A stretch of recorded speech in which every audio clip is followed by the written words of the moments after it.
I watched Marcus slide his phone across the table to show our parents the Tesla configurator. Deep blue with cream interior. $127,000. Closing costs come out, I'll still have $810,000 clean, he said, cutting into his Eggs Benedict. Might put $200,000 into the restaurant expansion. My fork paused halfway to my mouth. The restaurant, his third failed concept in 5 years. The Mediterranean place that lasted 11 months. The farm-to-table spot that couldn't make rent after 6. Now he wanted to expand the Italian joint that was barely breaking even. That's wonderful, sweetheart, Mom said. She'd ordered the champagne omelette.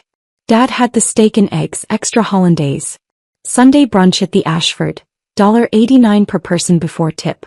Such smart planning. I swallowed my bite of French toast. What loft? Marcus didn't even look at me. The downtown property. Buyers are some tech couple from California. All cash, no contingencies. He scrolled through more Tesla options. Close Friday at 2 p.m. Movers come Saturday morning. Marcus. My voice stayed level. What downtown property? Don't be dramatic, Emma. He finally glanced up. The one you never use. You've been there, what, twice in 3 years? Place was just sitting there collecting dust while I'm trying to build something. The Ashford's dining room smelled like truffle oil and quiet money. Crystal chandeliers. White tablecloths so crisp they could cut. Through the window I could see Marcus's current car. A leased BMW he was 6 months behind on. You're selling my loft. Our family's loft. Mom dabbed her mouth with the linen napkin. Really, Emma, Marcus is putting it to good use. You're always so focused on work anyway. Do you even remember the last time you stayed there? August 14th. I'd spent the weekend there after closing the Riverside development deal. Sat on the balcony with morning coffee watching the city wake up. The loft was 2,200 square feet of exposed brick and floor-to-ceiling windows. I'd bought it in 2019 for $680,000 paid in full. The deed was in my name. Only my name. I remember, I said. See? August. It's November. Marcus flagged down the waiter. Can we get another round of mimosas? Actually, make it a bottle of the Veuve Clicquot. We're celebrating. The waiter smiled. Of course, Mr. Patterson. I set down my fork carefully. The sound of silver on porcelain was small, precise. Who signed the sales contract? I did. Obviously. Marcus was back on his phone now looking at restaurant equipment. Got a great deal on a commercial pizza oven. Italian import $47,000. With what authority? With the authority of someone who actually understands investment strategy. His voice had that edge. The one he got when he thought I was challenging his expertise. You sit on assets while they depreciate. I leverage them. That's the difference between business school and whatever it is you do. Whatever it is I do. I was a commercial real estate attorney specializing in property development. I'd closed $340 million in deals last year. Marcus had an MBA from a state school he'd finished in 6 years and a resume of failed restaurants. Dad cleared his throat. Emma, your brother worked very hard on this sale. The least you could do is be supportive. The buyers are lovely, Mom added. Marcus showed us their letter. They're expecting a baby. It'll be a wonderful home for them. A wonderful home. My home. The loft I'd saved for through law school, working 60-hour weeks while Marcus bounced between finding himself and exploring opportunities. The loft I'd bought after making partner at 32, the first major purchase that was entirely mine. When did you list it? I asked. 6 weeks ago. Multiple offers in the first weekend. That's how hot the market is. These buyers offered $950,000, all cash 15-day close. Marcus looked up from his phone. You're welcome, by the way. That's a $270,000 gain. My gain. On my property. The champagne arrived. The waiter poured carefully, the bubbles rising in perfect columns. Marcus raised his glass. To new beginnings. Mom and Dad lifted their glasses. I left mine on the table. I need to go, I said. You haven't finished your food. Mom's voice carried that gentle disappointment that felt like lead. We so rarely have family brunch anymore. Because every family gathering became a performance review where I was always somehow failing. Not married at 35. Too focused on work. Not spontaneous enough. Not helpful enough to Marcus, who needed support during his entrepreneurial journey. I stood. The chair scraped against the hardwood floor, a sound too loud, too harsh. Enjoy the champagne. Don't be like this, Dad said. But he said it to his ex, not to me. I was in my car when the email arrived. From Jennifer.Walsh@securetitle.com. To Marcus.Patterson@gmail.com. CC Emma.Patterson@harrisonrealty.com. Subject: Urgent, transaction #2847, cancellation. Mr. Patterson. During routine title examination for the property located at 847 Warehouse District, Unit 12B, our office has identified a critical discrepancy. The deed holder of record is Emma Catherine Patterson, recorded August 14, 2019, Book 4721, page 334. You are not listed as owner, co-owner, or authorized agent. Per Texas Property Code Section 5.026, you do not have legal authority to convey this property. This transaction constitutes attempted fraudulent conveyance under Section 24.005. Effective immediately. Sale contract is void. Earnest money, $47,500, will be returned to buyers. Title insurance application is denied. This matter has been reported to our Legal Compliance Division. Jennifer Walsh, Senior Title Examiner. Secure Title and Escrow. I read it 3 times. Then I forwarded it to my personal attorney with the subject line, "Need consultation today." My phone started ringing before I'd pulled out of the Ashford's parking lot. Marcus. I let it ring through. The mom. I turned off my phone. At home, I opened my laptop and pulled up the file I'd been maintaining for 3 years. The Ghost Ledger, Emotional Costs. Entry number 1, Marcus's First Restaurant, 2020. Event, Grand Opening. I took personal day to help set up. Hung lights for 6 hours. Marcus thanked the interior designer in his speech, forgot to mention me. Cost, validation, self-worth. The belief that effort equals recognition. Entry number 14, My Partnership Announcement, 2021. Event, Made partner at Harrison Realty. Called parents immediately. Mom, that's nice, dear. Did you hear Marcus is opening a second location? Call duration, 4 minutes. Marcus's haircut the week before. 40 minutes of discussion. Cost, confidence. The feeling that my achievements mattered. Entry number 27, Thanksgiving 2022. Event, I brought $340 wine. Marcus brought store-bought rolls. Mom, Emma, you're always so extravagant. Marcus is more grounded. Cost, the ability to do anything right in their eyes. Entry number 51, the BMW payment, July 2024. Event, Marcus called from dealership, lease payment rejected. Just $1,800. I'll pay you back Friday. I sent it. Friday came. He forgot. Asked again 3 weeks later for $2,200. 2 months of that pattern. $8,400 total. Cost, my boundaries. My ability to say no. Entry number 63, the Loft comment, October 2024. Event, Marcus, you're hoarding real estate while I'm struggling. Reality, he drove a BMW. I drove a Honda. He ate $89 brunches. I packed lunch. Cost, my sanity. My sense of reality. 63 entries. 3 years of emotional accounting. Every dismissal, every nice comment that landed like a pat on the head, every emergency that became my responsibility.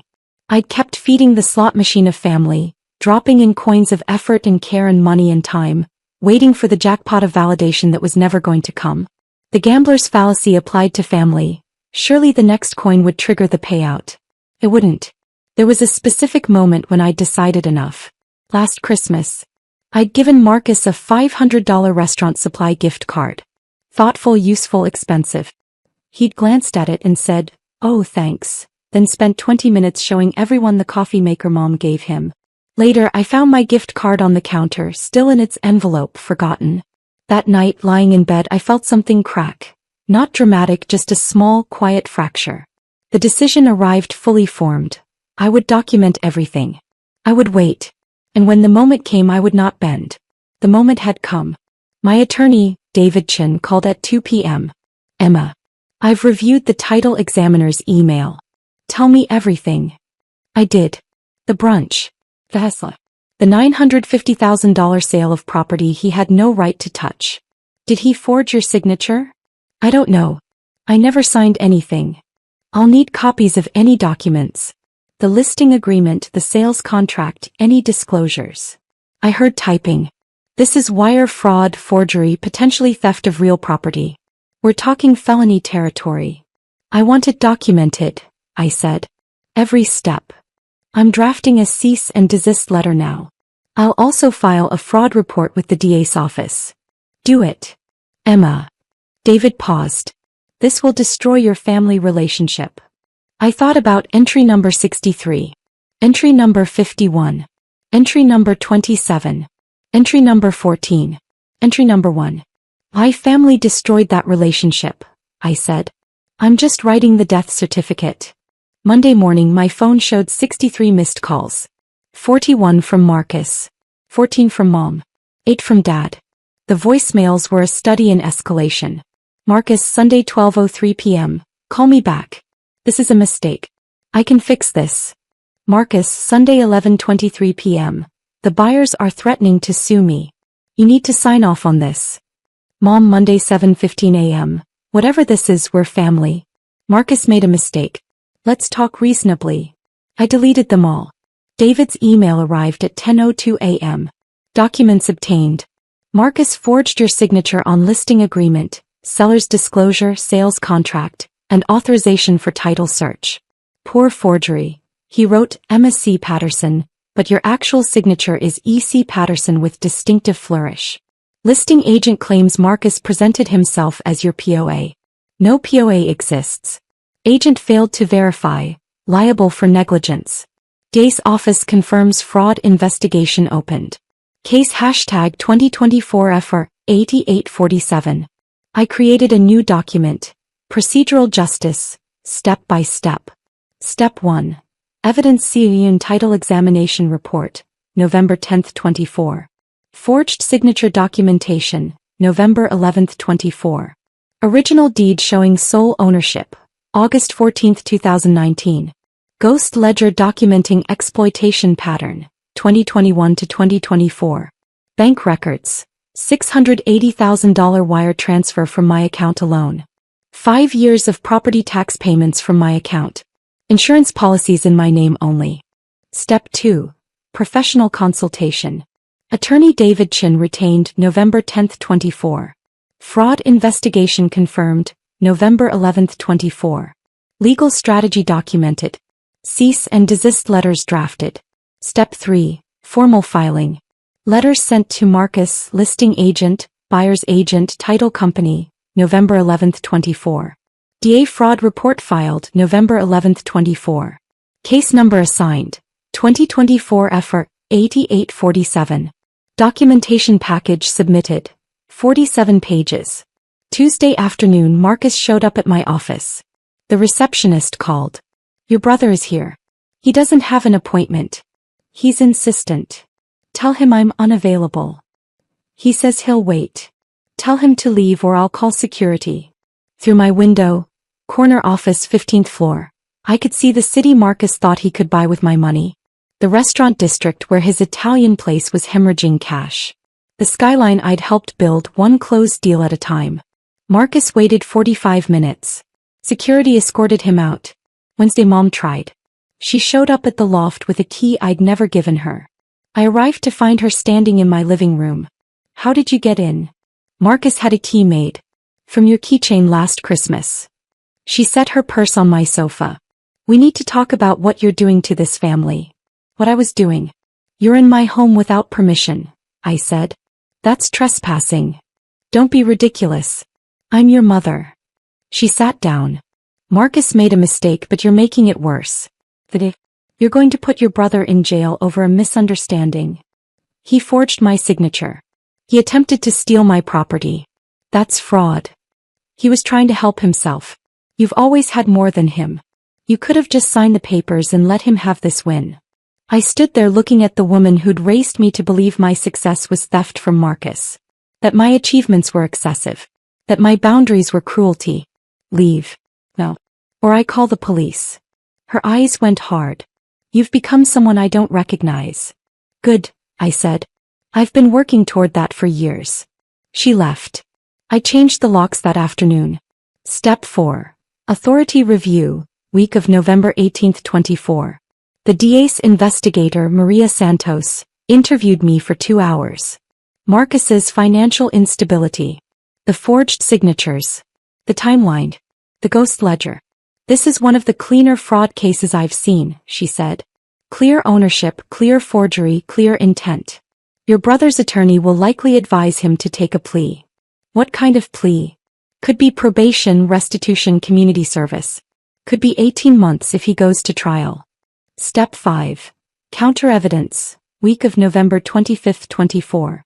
Marcus's attorney sent a letter claiming verbal authorization and family understanding that the loft was shared property purchased with family help. David Chen's response was 11 pages. My bank records. $680,000 wire transfer from my account alone. Deed recorded in my name only. Property tax payments. 5 years all from my account. Insurance policies. My name only. Marcus's documented contribution. $0. The verbal authorization claim died. Step 6. Systematic dismantling, week of December 2, 24. The listing agent's insurance company settled with the buyers for $15,000. Moving costs, temporary housing, emotional distress. The agent lost his license for 90 days for failing to verify seller identity. The title company flagged Marcus in their fraud database. Marcus's restaurant investors pulled out. Fraud charges weren't good for business confidence. His Italian restaurant closed January 12. Couldn't make rent without the expansion capital he'd been counting on. Step 7. Formal ruling, December 15, 24. Marcus took the plea. Guilty to attempted fraud. 2 years probation. 200 hours community service. $8,400 restitution. The exact amount I could document he'd borrowed and never repaid. Permanent fraud conviction on his record. The DA's press release was brief. Local man pleads guilty to attempted property fraud. The victim, his sister, assisted in the investigation. Step 8. Enforcement, December 16, 24. Marcus was served with a restraining order. No contact for 2 years. No coming within 500 feet of my home or office. Mom sent a text. You've destroyed him. I blocked her number. Dad sent an email. We're ashamed of you. I archived it without responding. Step 9. Appeals denied, December 20, 24. Marcus's attorney filed 3 motions. All denied. Motion to reduce probation. Motion to remove conviction from record. Motion requesting I withdraw the restraining order for family healing. Denied. Denied. Denied. The system worked. Every gear turned exactly as designed. Every safeguard caught what it was meant to catch. Every consequence landed where it belonged. 6 months later. I'm standing on my loft balcony. My loft, my balcony, drinking morning coffee and watching the city wake up. It's May. The air smells like spring rain and new beginnings. My savings account is $89,000 higher than it was in November. That's 6 months of not being Marcus's A-team. 6 months of not funding his delusions while he called me unsuccessful. I booked Tokyo. 3 weeks in June. First-class tickets. A ryokan in Kyoto. The sumo tournament in Osaka. Everything I wanted paid for with money that stayed mine. My phone doesn't ring with panicked family emergencies anymore. The silence felt strange at first, like phantom limb pain expecting drama that didn't come. But now the silence feels different. It feels like peace. The ghost ledger sits in my files, 63 entries of emotional accounting. I haven't opened it in months. I don't need to anymore. The balance is settled. Last week, a former colleague mentioned seeing Marcus at a job fair. He looked rough, she said carefully. I didn't know if you'd want to know. I didn't. Family isn't who shares your blood. It's who shows up when blood isn't enough. It's who celebrates your victories instead of resenting them. It's who would never forge your signature to steal your life's work. I wasn't punishing them. I stopped subsidizing their cruelty. The account is closed. The balance is 0. And I am finally in the black.